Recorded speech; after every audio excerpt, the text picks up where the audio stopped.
ನಮಸ್ಕಾರ, ನೀವು ನೋಡ್ತಾ ಇದ್ದೀರಾ ಏಷ್ಯಾನೆಟ್ ಸುವರ್ಣ ನ್ಯೂಸ್. ನಾನು ಭಾವನಾ ನಾಗಯ್ಯ. ರಾಮ ಮಂದಿರ ಉದ್ಘಾಟನೆಗೆ ಕೆಲವೇ ದಿನಗಳು ಬಾಕಿ ಇದೆ. ಇದರ ನಡುವೆ ಕಾಂಗ್ರೆಸ್ ಬಿಜೆಪಿ ನಡುವೆ ಕ್ರೆಡಿಟ್ ವಾರ್ ಶುರುವಾಗಿದೆ. ನಮ್ಮಿಂದಲೇ ಬಾಗಿಲು ತೆಗೆದಿದ್ದು, ನಾವೇ ಮೊದಲ ಹೆಜ್ಜೆ ಇಟ್ಟಿದ್ದು ಅಂತ ಕಾಂಗ್ರೆಸ್ ಹೇಳ್ತಾ ಇದೆ. ಇದಕ್ಕೆ ಟಕ್ಕರ್ ಕೊಡ್ತಾ ಇದೆ ಬಿಜೆಪಿ. ರಾಮ ಮಂದಿರ ಉದ್ಘಾಟನೆಗೆ ಮುನ್ನ ಈಗ ರಾಜಕೀಯ ದೊಡ್ಡ ಮಟ್ಟಕ್ಕೆ ಶುರುವಾಗಿದೆ. ಒಂದು ಕಡೆ ರಾಮ ಮಂದಿರ ಪ್ರತಿಷ್ಠಾಪನೆಯ ಸಂಭ್ರಮ, ಮತ್ತೊಂದು ಕಡೆ ರಾಜಕೀಯ ನಾಯಕರ ಮಂದಿರ ಯುದ್ಧ. ರಾಮ ಮಂದಿರ ವಿಚಾರದಲ್ಲಿ ಹೆಜ್ಜೆ ಹೆಜ್ಜೆಗೂ ರಾಜಕೀಯ ತಳಕು ಹಾಕೊಳ್ತಾ ಇದೆ. ಬಿಜೆಪಿಯ ಹಿಂದೂ ವಿರೋಧಿ ಆರೋಪಕ್ಕೆ ಕಾಂಗ್ರೆಸ್ ಕೆಂಡ ಕಾರ್ತಾ ಇದೆ. ಶ್ರೀರಾಮಚಂದ್ರ ಯಾರೊಬ್ಬರ ಸ್ವತ್ತು ಅಲ್ಲ ಅಂತ ವಾಗ್ದಾಳಿ ನಡೆಸ್ತಾ ಇದ್ದಾರೆ. ಆಹ್ವಾನ, ಮಂತ್ರಾಕ್ಷತೆ ಸೇರಿ ಎಲ್ಲದಕ್ಕೂ ರಾಜಕೀಯ. ರಾಮ ಮಂದಿರ ನಿರ್ಮಾಣದಲ್ಲೂ ಕ್ರೆಡಿಟ್ ಪಾಲಿಟಿಕ್ಸ್. ಬಿಜೆಪಿ ನಾಯಕರ ಓಟು ಕಾಂಗ್ರೆಸ್ ಪಡೆ ತಿರುಗೇಟು. ಓಟ್ ಪಾಲಿಟಿಕ್ಸ್ ಅಂತ ಬಿಜೆಪಿ ಹೇಳ್ತಾ ಇದೆ, ಕಾಂಗ್ರೆಸ್ ಅದಕ್ಕೆ ತಿರುಗೇಟು ಕೊಡ್ತಾ ಇದೆ. ಹಳ್ಳಿಗಳಲ್ಲೂ ರಾಮ ಮಂದಿರ ಕಟ್ಟಿದ್ದೇ ಕಾಂಗ್ರೆಸ್ ಅಂತೆ. ಕಾಂಗ್ರೆಸ್ ಮೊದಲಿನಿಂದಲೂ ರಾಮನ ಆದರ್ಶ ಪಾಲಿಸ್ತಾ ಬರ್ತಾ ಇದೆ. ಸರಣಿ ಟ್ವೀಟ್ ಮೂಲಕ ಕರ್ನಾಟಕ ಕಾಂಗ್ರೆಸ್ ತಿರುಗೇಟು ಕೊಡ್ತಾ ಇದೆ. ಭವ್ಯ ರಾಮ ಮಂದಿರದ ಕ್ರೆಡಿಟ್ ಯಾರಿಗೆ ಸೇರಬೇಕಾಗಾದ್ರೆ? ನಮ್ಮಿಂದಲೇ ಮಂದಿರವಾಗಿದ್ದು ಅಂತ ಕಾಂಗ್ರೆಸ್ ಹೇಳ್ತಾ ಇದೆ. ಕಾಂಗ್ರೆಸ್ಗೆ ಈಗ ಬುದ್ಧಿ ಬಂತ ಅಂತ ಬಿಜೆಪಿ ಕೇಳ್ತಾ ಇದೆ.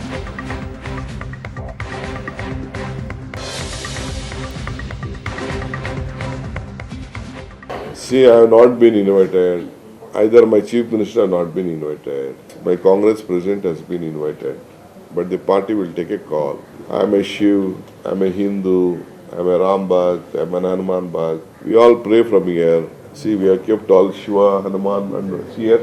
All mandirs we have in ourselves, within our heart. Arshna is tamarind we grow. Rice we are giving to every village. ಅಕ್ಕಿ ಒಂದು ಕಡೆ, ಅರ್ಶಿನ ಒಂದು ಕಡೆ, ಎರಡು ಸೇರಿದ ತಕ್ಷಣ ಮಂತ್ರಾಕ್ಷತೆ ಆಗ್ತದೆ. ನಮ್ಮ ಅಕ್ಕಿಲೇ ಮಂತ್ರಾಕ್ಷತೆ ಹೋಗ್ತಾ ಇದೆ. ಹೋಗಲಿ, ಒಳ್ಳೇದಾಗಲಿ. ಇಲ್ಲಿಂದಲೇ ಪ್ರಾರ್ಥನೆ ಮಾಡೋದು. ಮಂತ್ರಾಕ್ಷತೆ ನಾವು ಕೊಡ್ತಾ ಇದ್ದೇವೆ. ಇದರ ಕಾಂಟ್ರವರ್ಸಿ ಕ್ರಿಯೇಟ್ ಮಾಡಬೇಕು ಅಂಥೇಳಿ ಅವರು ಪ್ರಯತ್ನ ಮಾಡ್ತಾ ಇದ್ದಾರೆ.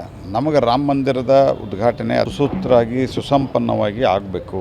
ಆದರೆ ನಮ್ಮ ಅಕ್ಕಿ ತೊಗೊಂಡು ನಿಮ್ಮ ಅಕ್ಕಿಯಿಂದ ನೀವು ಕೊಟ್ಟಿರಲಿಲ್ಲಪ್ಪ, ಸುಳ್ಳು ಹೇಳೋರಿಗೆ ನಾಚಿಕೆ ಮಾನ ಮರ್ಯಾದೆ ಇರೋದಿಲ್ಲ. ಇನ್ನು ಬೇಕಾದ ಹೇಳ್ತಾರೆ. ನಮ್ಮ ಅಕ್ಕಿ ತೊಗೊಂಡು ಕೊಡ್ರಿ, ನಿಮ್ಮ ಅಕ್ಕಿ ಒಂದು ಕಾಳು ಅಕ್ಕಿ ಕೊಟ್ಟಿಲ್ಲ ನೀವು. ಶ್ರೀರಾಮನ ಇಲ್ಲ ಅಂತ ಮೊದಲು ಸುಳ್ಳು ಹೇಳಿದ್ರಿ. ಶ್ರೀರಾಮನ ಅಲ್ಲೇ ಹುಟ್ಟಿದ ಅಂತ ಹೇಳಿ ಕೇಳಿ ಅಪಮಾನ ಮಾಡಿದ್ರಿ. ಈಗ ಎಲ್ಲವೂ ಆದ ನಂತರ ಅದು ಕ್ರೆಡಿಟ್ ತೊಗೊಳ್ಳೋ ಸಂಬಂಧ ನಮ್ಮ ಅಕ್ಕಿ ಕೊಟ್ಟಾರ. ಒಬ್ಬರಿಗೊಬ್ಬರು ಸುಳ್ಳು ಹೇಳೋದರಲ್ಲಿ ನಿಸ್ಸೀಮರಿದ್ದಾರೆ. ದಿವಸ ರಾಮ ಇಲ್ಲ ಅಂತಿದ್ದಾರಲ್ಲ, 8 ದಿವಸ ರಾಮ ಇಲ್ಲ, ಕೃಷ್ಣ ಇಲ್ಲ. ಮಂತ್ರಾಕ್ಷತೆಯನ್ನ ಸ್ವೀಕರಿಸುವಂತಹ ಮನಸ್ಸೇ ಇಲ್ಲದಂತಹ ಕಾಂಗ್ರೆಸ್ನ ಕೈಗಳಿಗೆ ಮಂತ್ರಾಕ್ಷತೆಗೋಸ್ಕರ ಅಕ್ಕಿಯನ್ನ ಕೊಡುವಷ್ಟು ಉದಾರವಾದಂತ ಕೈಗಳಿದೆಯಾ ಅನ್ನೋದು. ಅದ್ರ ಜೊತೆಗೆ ಈ ಅಕ್ಷತೆ, ಮಂತ್ರ, ಗೋತ್ರ ಇದರಲ್ಲೇ ನಂಬಿಕೆ ಇಲ್ಲದೆ ಇದ್ದಂತ ಸಿದ್ದರಾಮಯ್ಯನವರು ಮಂತ್ರಾಕ್ಷತೆಗೋಸ್ಕರ ಅಕ್ಕಿ ಕೊಡ್ತಾರ? ಕಾಂಗ್ರೆಸ್ನವರಿಗೆ ಈ ರಾಮರಾಜ್ಯದಲ್ಲಿ, ಗಾಂಧೀಜಿಯವರ ರಾಮರಾಜ್ಯದಲ್ಲಿ ನಂಬಿಕೆ ಇಲ್ಲ.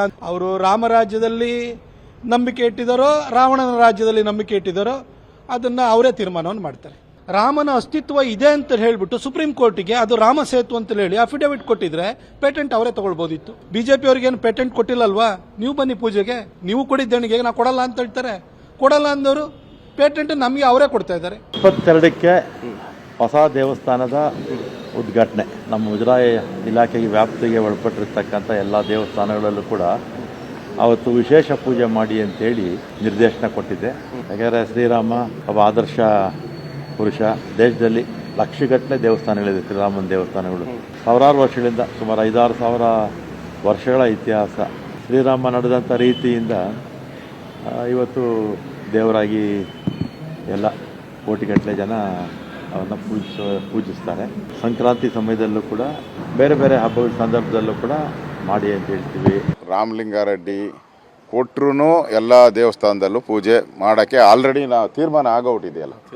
ಅವರು ಮುಜರಾಯಿ ದೇವಸ್ಥಾನ ಹೇಳ್ತಾ ಇದ್ದಾರೆ. ಕರ್ನಾಟಕದಲ್ಲಿರುವಂಥ ಸಣ್ಣ ದೇವಸ್ಥಾನ ಇಂದ ಹಿಡಿದು ದೊಡ್ಡ ದೇವಸ್ಥಾನದಲ್ಲಿ ಈಗಾಗಲೇ ಬಿಜೆಪಿ ಕರೆ ಕೊಟ್ಟಿದೆ. ಅಲ್ಲೆಲ್ಲ ಪೂಜೆ ಆಗೋವಂಥದ್ದಕ್ಕೆ ವ್ಯವಸ್ಥೆ, ಅಲ್ಲೇ ಅಕ್ಷತೆ ಕೊಡ್ತಾ ಇದ್ದೀರಿ. ಈ ಸರ್ಕಾರ ಸುಮ್ಮನೆ ಕಾಟಾಚಾರ ಕೇಳಿರ್ಬೋದು ಅಷ್ಟೇ. ಅವ್ರು ನಿಜವಾಗೂ ರಾಮನ ಮೇಲೆ ಭಕ್ತಿ ಇದ್ದಿದ್ರೆ ರಾಮ ಮಂದಿರದ ಸಿದ್ದರಾಮಯ್ಯನವ್ರು ಏನು ಹೇಳಿದ್ದಾರೆ? ಅಯೋಧ್ಯೆ ರಾಮ ಮಂದಿರಕ್ಕೆ ಹಣ ಕೇಳಕ್ಕೆ ಹೋದಾಗ ಅವ್ರೇನು ಹೇಳಿದ್ದಾರೆ? ನಾನು ಕೊಡಲ್ಲ, ಇದು ವಿವಾದಿತ ಸ್ಥಳ, ರಾಮ ಮಂದಿರಕ್ಕೆ ಹಣ ನಾನು ಕೊಡಲ್ಲ ಅಂತ ಹೇಳಿದ್ದಾರೆ. ಅದು ಡಿಸ್ಪ್ಯೂಟೆಡ್ ಲ್ಯಾಂಡ್ ಅಂತ ಹೇಳಿದ್ದಾರೆ. ಅವತ್ತು ಹೇಳಿದ್ದಾರೆ, ಇವತ್ತು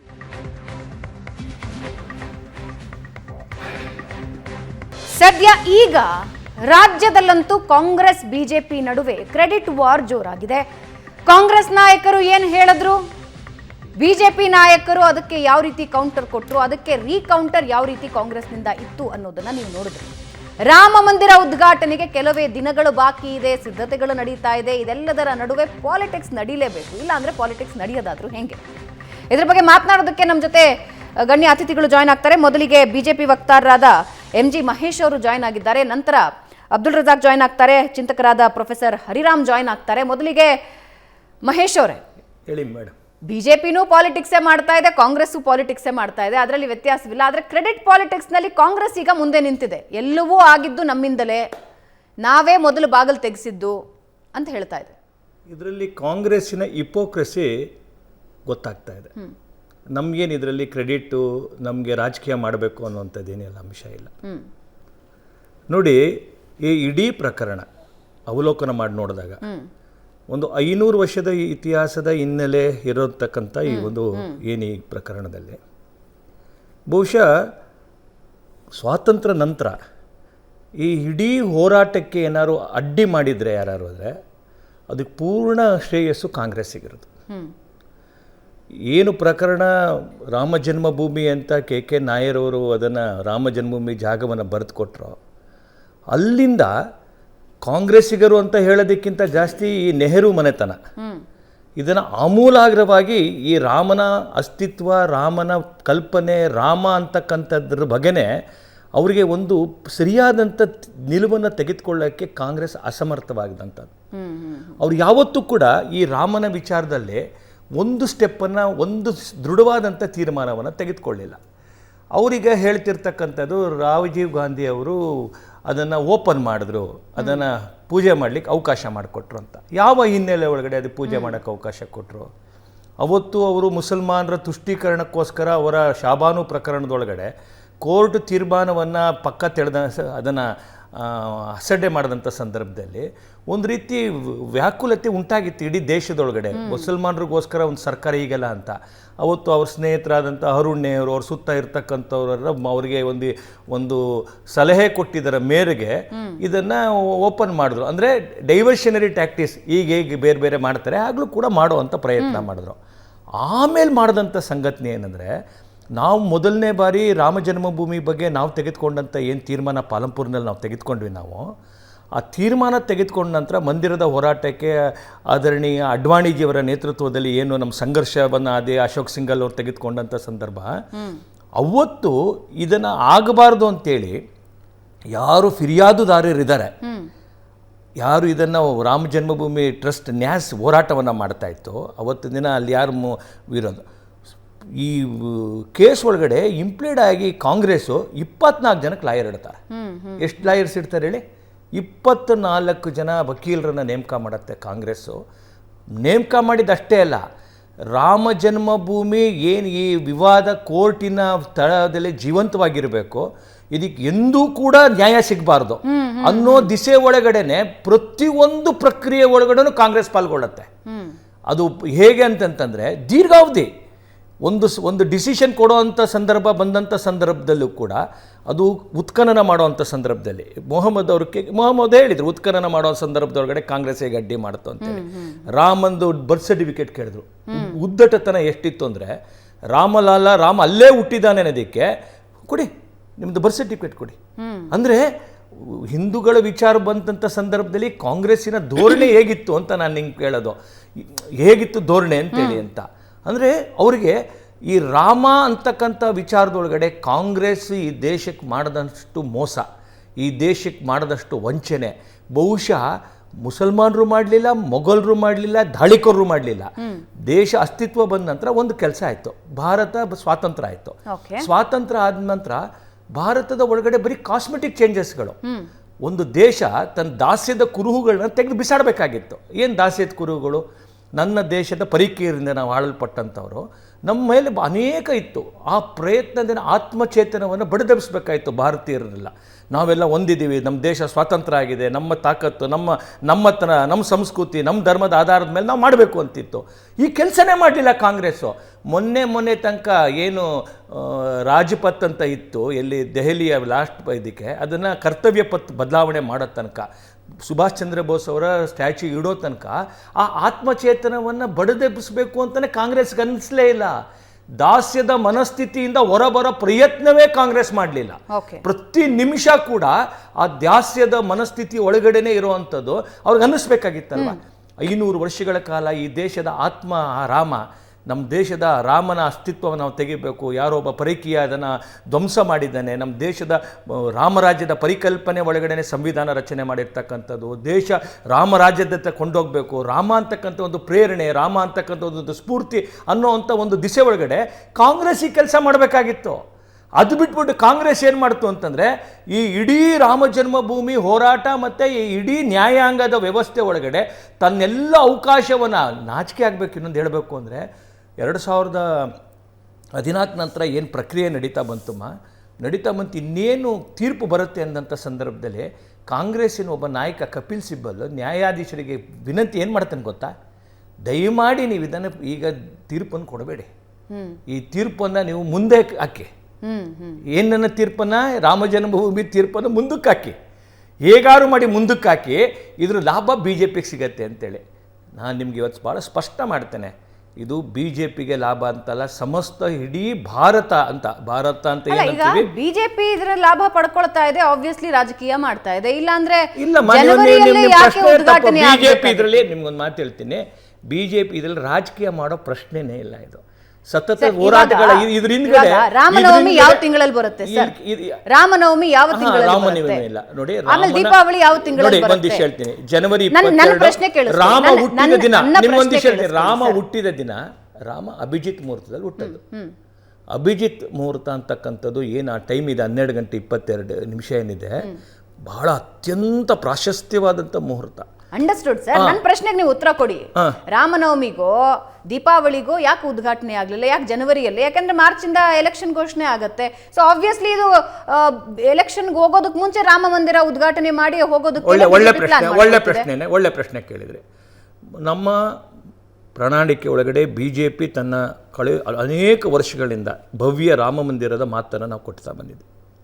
ಆ ಭವ್ಯ ರಾಮ ಮಂದಿರದ ತೀರ್ಪು ಕೊಟ್ಟಿದೆ. ಅಸಂಖ್ಯಾತ ಕೋಟ್ಯಾಂತರ ಭಕ್ತರು ನಮ್ಮ ಹತ್ರ ಒಕ್ಕರದಿಂದ ಕೇಳ್ತಿದ್ರು, ಯಾವಾಗ ಆ ರಾಮನ್ನ ನಾವು ನೋಡ್ತೀವಿ ಅಂತೇಳಿ. ಆ ಕೋಟ್ಯಾಂತರ ಭಕ್ತರ ಭಾವನೆಗೆ ನಾವು ಸ್ಪಂದಿಸ್ಬೇಕಲ್ವಾ?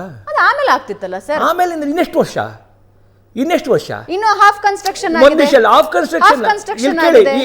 ನಾನು ನಿಮ್ಗೆ ಹೇಳ್ತಕ್ಕಂಥದ್ದು, ನನಗೆ ಯಾವ ಹಕ್ಕಿದೆ? ಆ ಕೋಟ್ಯಾಂತರ ಭಕ್ತರ ಆ ಭಾವನೆಯನ್ನು ನಾನು ಧಿಕ್ಕರಿಸುವಂಥದ್ದು ಹಕ್ಕು ನನಗೇನಿದೆ? ಅಗಣಿತ ಹೋರಾಟ ಇದು. ನೂರಾರು ಜನರ ಬಲಿದಾನ ಇಲ್ಲಿ ಕೆಳ ಮೇಲೆ ನೂರಾರು ಜನರ ಬಲಿದಾನ, ಸಂಘರ್ಷ, ಸಂಪೂರ್ಣ ನಿರ್ಮಾಣ 2026ಕ್ಕೆ ಆಗುತ್ತೆ. ನನಗೆ ನೀವು ಒಂದು ವಿಷಯ ಹೇಳ್ತಿರ್ತಕ್ಕಂಥದ್ದು, ಹರಿಬರಿಯಲ್ಲಿ ಎಲೆಕ್ಷನ್ಗೋಸ್ಕರ ಉದ್ಘಾಟನೆ ಮಾಡ್ತಿದ್ದೀರಾ ಅನ್ನೋದು ಆರೋಪ ಸರ್. ಅಲ್ಲ, ರಾಮನೇ ಇಲ್ಲ ಅಂತ ಆರೋಪ ಮಾಡಿದವ್ರು ಇದು ಪ್ರಶ್ನೆ ಮಾಡಲ್ವಮ್ಮ? ರಾಮನೇ ಇಲ್ಲ ಅಂತ ಕೇಳಿದಂಥವ್ರಿಗೆ ದಿನಾಂಕ ಅಂತ ಕೇಳೋದ್ರಲ್ಲೇ ಅದರಲ್ಲಿ ಏನು ವಿಶೇಷ ಇದೆ? ಇದ್ರಲ್ಲಿ ಪ್ರಶ್ನೆ ಅದಲ್ಲ. ಕೋಟ್ಯಾಂತರ ಜನ ನಮ್ಮನ್ನು ಪ್ರಶ್ನೆ ಮಾಡ್ತಿದ್ರು, ನಾವು ನಿಮಗೆ ನಾವು ನೋಡಬೇಕು, ತೀರ್ಪು ಕೊಟ್ಟಾಗಿದೆ, ಸುಪ್ರೀಂ ಕೋರ್ಟ್ ಕೊಟ್ಟಾಗಿದೆ, ಭವ್ಯ ರಾಮ ಮಂದಿರದ ನಿರ್ಮಾಣ ಆಗಬೇಕು ಅಂತೇಳಿ. ಯಾವ ರಾಮಲಾಲ ಡೇರೆ ಒಳಗಡೆ ಇದ್ರೂ ಇಷ್ಟು ವರ್ಷಗಳ ಕಾಲ ಆತನ ಬಂಧನ ಮುಕ್ತ ಮಾಡಬಹುದು, ನಮ್ಮ ಕರ್ತವ್ಯ ಅಲ್ವಾ? ಆತನ ಭವ್ಯ ರಾಮ ಮಂದಿರ, ರಾಮ ಅಂತಕ್ಕಂಥದ್ದು ಯಾರ್ದೋ ನನ್ನ BJPದಂತಲ್ಲ, ಇಡೀ ಮನುಕುಲ ಅಂತ ಎಲ್ಲಿರುತ್ತೆ, ಮಾನವ ಜನ್ಮದ ಅತ್ಯಂತ ಬಿಜೆಪಿದು ಅಲ್ಲ, ಕಾಂಗ್ರೆಸ್ದು ಅಲ್ಲ ಸರ್. ರಾಮಲಲ್ಲಾ ಮಂದಿರ ನಿರ್ಮಾಣ ಆಗಿರೋದು ಯಾವ ಬಿಜೆಪಿ ದುಡ್ಡಿನಿಂದಾನೂ ಅಲ್ಲ, ಯಾವ ಕಾಂಗ್ರೆಸ್ ದುಡ್ಡಿನಿಂದಾನೂ ಅಲ್ಲ, ಮತ್ತೊಂದು ಪಕ್ಷಗಳ ದುಡ್ಡಿನಿಂದಾನೂ ಅಲ್ಲ. ಈ ದೇಶದ ಜನ ರಾಮನ ಮೇಲಿನ ಭಕ್ತಿಗೆ, ಆರಾಧನೆಗೋಸ್ಕರ ಅವರು ಕೊಟ್ಟಿರೋ ದೇಣಿಗೆಯಿಂದ ಆಗ್ತಾ ಇದೆ ಸರ್. ಯಾರು ₹1 ಯಾವ ಸರ್ಕಾರದಿಂದನೂ ಬಂದಿಲ್ಲ.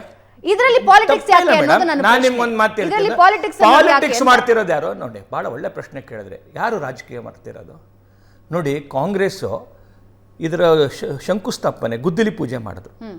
ಗುದ್ದಲಿ ಪೂಜೆ ಮಾಡಿದ ದಿನ ಬಹಳ ದುರಂತ ಅವತ್ತು ಭಾರತದ್ದು.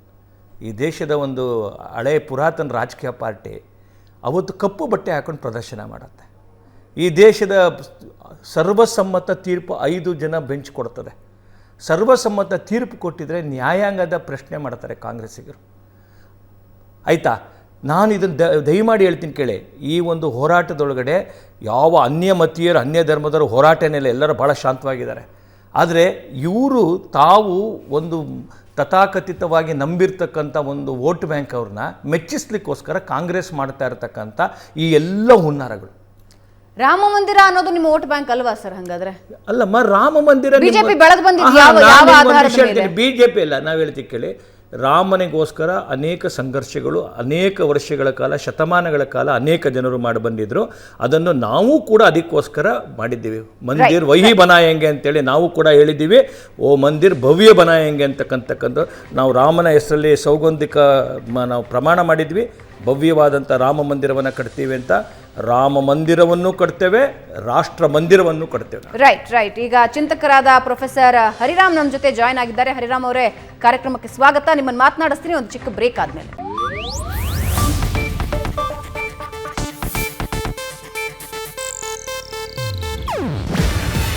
ಇದು ಏಷ್ಯಾನೆಟ್ ನ್ಯೂಸ್ ನೆಟ್ವರ್ಕ್ ಪ್ರಸ್ತುತಿ. ನೀವು ನೋಡ್ತಿದ್ದೀರಾ ಏಷ್ಯಾನೆಟ್ ಸುವರ್ಣ ನ್ಯೂಸ್.